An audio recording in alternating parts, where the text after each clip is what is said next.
ఒకే ఒక్క railway station 3 ప్రధాన స్టేషన్లపై ఒత్తిడి తగ్గించబోతుంది. ఒక్కసారి బయట నుంచి చూస్తే రైల్వే స్టేషన్ కాదు ఎయిర్పోర్ట్ అని అంటారు సగటు ప్రయాణికుడు. గంటల తరబడి ఔటర్లో ఎదురు చూడాల్సిన పని అసలే లేదు. ఇంతకీ ఇదంతా దేని గురించి అనుకుంటున్నారా? నగర శివారు ప్రాంతంలో ఏర్పాటవుతున్న చెర్లపల్లి టెర్మినల్ గురించి. సాధారణ స్టేషన్ను అంతర్జాతీయ స్థాయిలో తీర్చిదిద్దుబడుతున్న ఈ స్టేషన్ పనులు చివరి దశకు చేరుకున్నాయి. చెర్లపల్లి టెర్మినల్పై హెచ్ఎంటీవీ అందిస్తున్న గ్రౌండ్ రిపోర్ట్. 100 ఏళ్ల తర్వాత భాగ్యనగరంలో మరో రైల్వే స్టేషన్ రాబోతోంది. అదే చెర్లపల్లి రైల్వే టెర్మినల్. ఈ టెర్మినల్ అందుబాటులోకి వస్తే స్థానికులతో పాటు మెయిన్ రైల్వే స్టేషన్లపై రద్దీ చాలా వరకు కూడా తగ్గే అవకాశాలు ఉన్నాయంటున్నారు రైల్వే అధికారులు. అసలు చెర్లపల్లి రైల్వే టెర్మినల్ పనులు ఎంతవరకు వచ్చాయి, ఎప్పుడు ప్రారంభమయ్యే అవకాశాలు ఉన్నాయి, ఇక్కడ రావడానికి రవాణా సదుపాయాలు ఏ విధంగా ఉన్నాయి, ఈ వివరాలన్నీ హెచ్ఎంటీవీ ఎక్స్క్లూజివ్గా గ్రౌండ్. నగరంలో రైల్వే రవాణా పేరు చెప్పగానే సికింద్రాబాద్, నాంపల్లి, కాంచీగూడ గుర్తుకొస్తాయి. ఈ స్టేషన్ల నుంచి దేశంలోనే వివిధ ప్రాంతాలకు ట్రైన్లు పరుగులు పెడుతున్నాయి. ఈ 3 స్టేషన్లను దాదాపు 100 ఏళ్ల కిందట నిర్మించారు. సికింద్రాబాద్ రైల్వే స్టేషన్ 1874లో, నాంపల్లి రైల్వే స్టేషన్ 1907లో, అనంతరం కాంచీగూడ రైల్వే స్టేషన్ 1916లో అందుబాటులోకి వచ్చాయి. రోజురోజుకు నగరం విస్తరిస్తూ ఉండటంతో వివిధ రాష్ట్రాల ప్రజలు ఇక్కడికొస్తున్నారు. దీంతో ఇప్పుడున్న రైల్వే స్టేషన్లపై విపరీతమైన ఒత్తిడి నెలకొంటోంది. ప్రతిరోజు దాదాపు 227 రైళ్లు ఈ 3 స్టేషన్ల నుంచి రాకపోకలు సాగిస్తూ ఉంటాయి. 100 ఏళ్ల నుంచి ప్రయాణికులకు సంబంధించిన స్టేషన్ పూర్తి స్థాయిలో నిర్మాణం కాలేదు. ఇప్పుడు వీటి సరసన మరో టెర్మినల్ ప్రయాణికులకు అందుబాటులోకి రాబోతోంది. అదే చెర్లపల్లి రైల్వే టెర్మినల్. నగర శివారు ప్రాంతం కావడంతో పాటు ఇతర ప్రాంతాలకు ఈ మార్గం నుంచి వెళ్లే రైళ్లున్నాయి. ముఖ్యంగా ఏపీ, ఒడిశా, ఢిల్లీ లాంటి ప్రాంతాలకు ఈ మార్గం ద్వారానే వెళతాయి. దీంతో నగర శివారు ప్రాంతంలో ఉండే చెర్లపల్లి రైల్వే స్టేషన్ ను శాటిలైట్ తరహాలో నిర్మించాలనుకున్నారు. 430 కోట్ల రూపాయలతో ఈ స్టేషన్ ను నిర్మించడానికి రైల్వే శాఖ ముందుకొచ్చింది. అత్యాధునిక హంగులతో ఈ స్టేషన్ నిర్మించాలని నిర్ణయించారు. ప్రధాన స్టేషన్ భవనంలోకి ఎంటర్ కాగానే అసలు ఎయిర్పోర్ట్ లోకి ఎంటర్ అయ్యామా అనేలా సిద్ధం చేస్తున్నారు. ఎంట్రన్స్ లో ఏర్పాటు చేసిన గ్లాస్ డబుల్ షేడెడ్ లో ఉంటుంది. అలాగే దానికే ప్రత్యేకమైన లైటింగ్ ను కూడా ఏర్పాటు చేశారు. టికెట్లకు సంబంధించి గ్రౌండ్ ఫ్లోర్ లోనే 6 టికెట్ కౌంటర్లు, సిబ్బంది కార్యాలయాన్ని ఏర్పాటు చేశారు. ఎంట్రన్స్ లోనే రైళ్ల రాకపోకల వివరాలకు సంబంధించి ఎల్ఈడీ డిస్ప్లేలను, వెయిటింగ్ హాల్స్ విషయంలో ప్రత్యేక జాగ్రత్తలు తీసుకుంటున్నారు. మహిళలు, పురుషుల కోసం వేర్వేరుగా వెయిటింగ్ హాళ్లను రెడీ చేస్తున్నారు. మహిళల కోసం ప్రత్యేకంగా ఏర్పాటు చేసిన వెయిటింగ్ హాల్ రూమ్ గోడలపై మహిళల బొమ్మలు ప్రత్యేకతను చాటుతాయి. ఇక్కడ ఏర్పాటు చేసిన రూమ్స్ లో పిల్లలకు ఫీడ్ చేసేందుకు తల్లుల కోసం ప్రత్యేక క్యాబిన్లను సైతం ఏర్పాటు చేస్తున్నారు. వాష్రూమ్లు కూడా ఎయిర్పోర్ట్ తరహాలోనే ఏర్పాటు చేశారు. ఇక AC waiting hall, VIP lounge పనులు ఊపందుకున్నాయి. ఎగ్జిక్యూటివ్ లాంజ్ లో ఏర్పాటు చేసిన కళాకృతులు తెలంగాణ సంస్కృతి సాంప్రదాయాలను ప్రతిబింబిస్తున్నాయి. తెలంగాణ పక్షి పాలపిట్ట నుంచి బతుకమ్మ, చార్మినార్, గోల్కొండ తదితర కళాకృతులు ఆకట్టుకుంటున్నాయి. అన్ని వెయిటింగ్ హాల్స్ లో వికలాంగుల కోసం ప్రత్యేక వాష్రూమ్లను సైతం ఏర్పాటు. మొదటి అంతస్తులో మహిళలకు, పురుషులకు విడివిడిగా విశ్రాంత గదులకు సంబంధించిన పనులు సాగుతున్నాయి. పక్క రాష్ట్రాల నుంచి వచ్చేవారు, టూరిస్టులు ఇక్కడ బస చేసేందుకు అవకాశం ఉంటుంది. వీటితో పాటు ఇక్కడ 2 హోటల్స్ ను ఏర్పాటు చేస్తున్నారు. ఒకటి పూర్తి రెస్టారెంట్ కాగా మరొకటి ఓపెన్ కిచెన్ ను ఏర్పాటు చేయనున్నారు. వీటికి సంబంధించి పనులు కూడా చివరి దశకు చేరుకున్నాయి. 2వ అంతస్తులో నీటి ఏర్పాటుకు సంబంధించిన ట్యాంకులతో పాటు ఏసీకి సంబంధించిన వాటిని ఏర్పాటు చేశారు. అండర్ గ్రౌండ్ లో టెక్నికల్ టీమ్ కు సంబంధించిన ప్రత్యేక రూమ్లను ఏర్పాటు చేస్తున్నారు. చెర్లపల్లి టెర్మినల్ పనులు చివరి దశకు చేరుకున్నాయి. ఇది వస్తే పూర్తి స్థాయిలో నగరవాసుల మీద, ముఖ్యంగా 3 స్టేషన్ల మీద ఏదైతే రద్దీ ఉందో అది తగ్గే అవకాశం ఉందని రైల్వే అధికారులు భావిస్తున్నారు. ఇప్పటికే దాదాపుగా 90% సంబంధించిన పనులు అయితే పూర్తవడం జరిగింది. మిగతా 10% సంబంధించిన పనులకు సంబంధించి కూడా ప్రస్తుతం మనం చూసుకుంటే ఇదంతా కూడా ఫ్రంట్ ఫేస్, ఏదైతే ఎంట్రన్స్కి సంబంధించింది మొత్తం కూడా ఈ ఫేస్లో ఉంటుంది. ఇక్కడ నుంచి లోపలికి అయితే వెళ్ళాల్సి ఉంటుంది. మొత్తం ఇంటర్నేషనల్ ఎయిర్పోర్ట్లు ఏ తరహాలో ఉంటాయో అదే తరహాలో ఏర్పాటు అయితే చేయడం జరిగింది. అలాగే మిగతా స్టేషన్లు, మనం మిగతా 3 స్టేషన్లు ఏవైతే కాచిగూడ, అలాగే నాంపల్లి, సికింద్రాబాద్ 3 స్టేషన్లకు సంబంధించి పార్కింగ్ అనేది చాలా సమస్యగా ఉండేది. కానీ ఇప్పుడు ఆ పరిస్థితి లేదు. ఇక్కడ మొత్తం కూడా పార్కింగ్ పరంగా కూడా చాలా విశాలంగా ఏర్పాటు అయితే చేయడం జరిగింది. ఒకసారి లోపలికైతే వెళ్దాం, ఎలాంటి ఏర్పాట్లు ఉన్నాయి ఏంటనేది కూడా ఒకసారి చూసే ప్రయత్నం అయితే చేద్దాం. ఎందుకంటే 430 కోట్ల రూపాయలతో ఏర్పాటు చేస్తున్న ఈ భారీ స్టేషన్, ఈ టర్మినల్ ఏదైతుందో ఈ టర్మినల్కి సంబంధించిన పనులన్నీ కూడా పూర్తి కావాల్సి వచ్చింది. అదే సమయంలో మనం ఎంట్రన్స్లోనే అక్కడ కనిపిస్తున్న బోర్డు ఏదైతే ఉందో అదంతా కూడా రైల్వేలకు సంబంధించిన రాకపోకలకు సంబంధించి టైమింగ్స్ అవన్నింటిని కూడా అక్కడైతే మెన్షన్ చేయడం జరుగుతుంది. మొత్తం కూడా డిజిటల్ రూపంలోనే ఉంటుంది. అలాగే రెండింటిని కూడా ఇక్కడ ఏర్పాటు చేశారు. రెండు కూడా సేమ్ ఏవైతే వచ్చే ట్రైన్స్ పోయే ట్రైన్స్ ఏవైతే ఉంటే వాటికి సంబంధించినవి.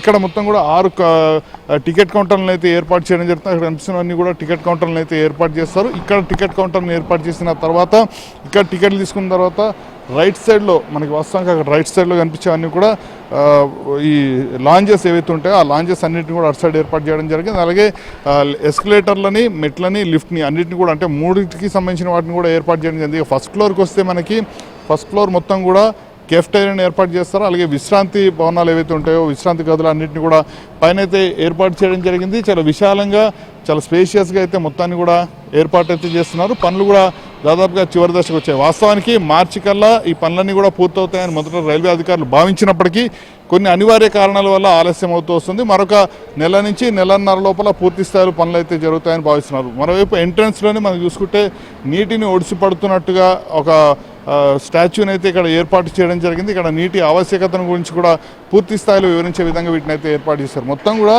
స్టేషన్ అంటే సాధారణంగా రైల్వే స్టేషన్ వచ్చాము వెళ్ళాము అన్నట్టు కాకుండా ఇంటర్నేషనల్ స్థాయిలో వీటిని అయితే ఏర్పాటు చేయడం జరిగింది. లైటింగ్స్ విషయంలో కావచ్చు, అన్ని విషయాల్లో కావచ్చు, మనకి ఎంట్రన్స్లోనే లైటింగ్స్ అవుతున్నాయి. ఆ లైటింగ్స్ అన్నీ కూడా మనకి చాలా క్లియర్గా కనిపిస్తున్నాయి. అలాగే ఒకసారి లోపలికి చూసినా కూడా అంటే ఎంట్రన్స్ నుంచి లోపలికి వెళ్తున్న సమయంలో ప్లాట్ఫామ్ మీదకి వెళ్ళే సమయంలో 1 నుంచి 9 ప్లాట్ఫామ్కి సంబంధించి కూడా ఇక్కడైతే మొత్తాన్ని కూడా ఏర్పాటు అయితే చేయడం జరిగింది. ఈ డిస్ప్లేలను బేస్ చేసుకునే లోపలికైతే వెళ్ళే అవకాశం ఉంటుంది. అలాగే స్క్రీన్ని కూడా ఎక్కడికక్కడ ఏర్పాటు చేసే విధంగా స్క్రీన్లని అన్నింటిని కూడా ఏర్పాటు చేస్తారు. వాస్తవానికి మనకి ఇంటర్నేషనల్ ఎయిర్పోర్ట్లో ఈ తరహా మనకైతే కనిపిస్తాయి.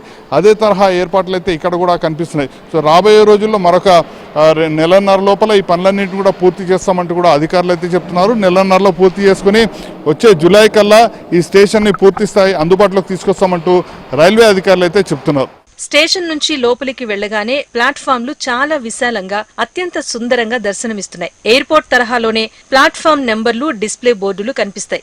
ఇక్కడ లిఫ్ట్లు, ఎస్కలేటర్లు అందుబాటులో ఉంటాయి. రెగ్యులర్ గా ఉన్న 5 ప్లాట్ఫామ్లను డెవలప్ చేయడంతో పాటు అదనంగా మరో 4 ప్లాట్ఫామ్లను సిద్ధం చేశారు. 2 కొత్త ఫుట్ ఓవర్ బ్రిడ్జ్లను నిర్మించారు. ఇందులో ఒకటి 12 మీటర్ల వెడల్పుతో ఏర్పాటు కాగా మరొకటి 6 మీటర్ల వెడల్పుతో ఏర్పాటు చేశారు. 9 ప్లాట్ఫామ్లలో ఎస్కలేటర్లు మరియు లిఫ్ట్ పనులు కూడా దాదాపు పూర్తి కావచ్చాయి. మొత్తం 7 లిఫ్ట్లు, 6 ఎస్కలేటర్లు ప్రయాణికుల కోసం అందుబాటులో. తొలుత ఇక్కడి నుంచి 6 ఎక్స్ప్రెస్ రైళ్లు నడుస్తూ ఉండగా ఆ తర్వాత ఈ సంఖ్య 25 జతల దూర ప్రాంత రైళ్లు నడిపేందుకు సిద్ధం చేస్తున్నారు. ఈ స్టేషన్ పూర్తి స్థాయిలో అందుబాటులోకి వస్తే రైళ్ల ఆలస్యానికి చెక్ పెట్టే అవకాశం ఉంటుంది. రైళ్లకు సంబంధించిన మెయింటెనెన్స్ షెడ్ కూడా ఇక్కడ ఏర్పాటు చేశారు. లాలగూడ లోకో షెడ్ వరకు వెళ్లకుండా ఇక్కడే ఇంజిన్ల మరమ్మతు పనులు కూడా చేసేలాగా ఏర్పాట్లు చేస్తున్నారు. దేశంలోనే మొదటిసారి క్లోజ్డ్ షెడ్స్ ను వాడుతున్నట్టుగా అధికారులు చెబుతున్నారు. బస్ పే, కోచ్ ఇండికేషన్ బోర్డులు మరియు రైల్ సూచన బోర్డులతో పాటు 4 వీలర్, 3 వీలర్ ఇంకా 2 వీలర్ వాహనాలకు తగిన స్థలం, అన్ని ప్లాట్ఫారాల్లో public announcement system, at a glance బోర్డులు, 24 గంటలు సీసీటీవీ నిఘా వ్యవస్థ ఇక్కడ ఏర్పాటు చేస్తున్నారు. అంతర్జాతీయ స్థాయి హంగులు, ఏర్పాట్లు అన్ని బాగానే ఉన్నా ఇక్కడికి రవాణా ఎలా అనే దానిపై కొంత క్లారిటీ మిస్ అవుతోంది. టెర్మినల్ కాకముందు చెర్లపల్లి సాధారణ స్టేషన్ కావడంతో రవాణా పరంగా ఎలాంటి ఇబ్బందులు లేవు. కానీ ఇప్పుడు అలాంటి పరిస్థితి లేదు. ఇక్కడి నుంచి రైళ్లు బయలుదేరటంతో ప్రయాణికులు ఖచ్చితంగా రావాల్సి ఉంటుంది. ఇక్కడికి బస్, ఆటో, క్యాబ్ ద్వారా చేరుకోవచ్చు. అయితే ప్రస్తుతం ఏర్పాటు చేస్తున్న ప్రధాన స్టేషన్ వైపు పార్కింగ్ ఏర్పాట్లు చేశారు. కానీ ఇటువైపు రావాలి అంటే ఒక ఊరుంది, దాంట్లో నుంచి రావాల్సి ఉంటుంది. అయితే అక్కడ గ్రామం ఉండటంతో బస్సులు రావటం కష్టమే. 2 వీలర్స్, 4 వీలర్స్ ఒకేసారి పెద్ద సంఖ్యలో వస్తే ట్రాఫిక్ జామ్ అయ్యే అవకాశం కూడా ఉంటుంది. ఆటో వాళ్లు మాత్రం చెర్లపల్లి వస్తే తమకు గిరాకీ పెరుగుతుందని ఆశ. ఈ మార్గం ద్వారా ఓఆర్ఆర్ కనెక్టివిటీ ఉన్నా అది ప్రయాణికులకు కొంత భారంగా మారుతుంది. సికింద్రాబాద్ నుంచి ఇక్కడికి చేరుకోవాలి అంటే 15 కిలోమీటర్లు, మల్కాజ్గిరి నుంచి ఇక్కడికి చేరుకోవాలన్నా 15 కిలోమీటర్ల దూరం ఉంది. పెట్రోల్ డిపోలు ఇదే మార్గంలో ఉండటంతో రోడ్డు విస్తరణ ఈ మార్గంలో కష్టమే. వాస్తవానికి రాష్ట్ర ప్రభుత్వమే రోడ్డు విస్తరణ చేపట్టాల్సి ఉన్నా గత ప్రభుత్వం పట్టించుకోకపోవడంతో ఎక్కడ వేసిన గొంగళి అక్కడే అన్నట్టుగా తయారైంది పరిస్థితి. ఇప్పుడు టెర్మినల్ ప్రారంభానికి సిద్ధమవుతున్న వేళ రోడ్డు విస్తరణ అమలు కష్టమే. చెర్లపల్లి నుంచి సికింద్రాబాద్, సనత్ నగర్, లింగంపల్లి వరకు ప్రత్యేకంగా ఎంఎంటీఎస్ రైళ్లు నడపాలని ప్లాన్ చేస్తున్నారు అధికారులు. ఈ రైళ్లు అందుబాటులోకి వస్తే రవాణా సమస్యను అధిగమించొచ్చని భావిస్తున్నారు. చెర్లపల్లి, సనత్ నగర్ లింగంపల్లి మార్గంలో ఎంఎంటీఎస్ ప్రత్యేక రైలు మార్గం ఉండటం కొంత కలిసొచ్చే అంశంగా చెబుతున్నారు అధికారులు. చర్లపల్లి స్టేషన్లో సౌకర్యాలు కల్పించడంతో పాటు రవాణాకు ప్రత్యేక ఏర్పాట్లు చేస్తే బావుంటుందని అంటూ ఏదేమైనా 100 ఏళ్ల తర్వాత నగర శివారు ప్రాంతంలో అతిపెద్ద రైల్వే టెర్మినల్ వస్తుందని ఆనందపడాలో, దానికి రవాణా ఎలా అని బాధపడాలో సగటు ప్రయాణికుడికి అర్థం కాని పరిస్థితి నెలకొంది. చూశారుగా చెర్లపల్లి టెర్మినల్ డీటెయిల్స్. జూలై కల్లా ఈ టెర్మినల్ని ప్రారంభిస్తామంటున్నారు అధికారులు. ఈ టెర్మినల్ ప్రారంభమైతే ఖచ్చితంగా స్థానికులకు ఉపాధి కూడా పెరిగే అవకాశం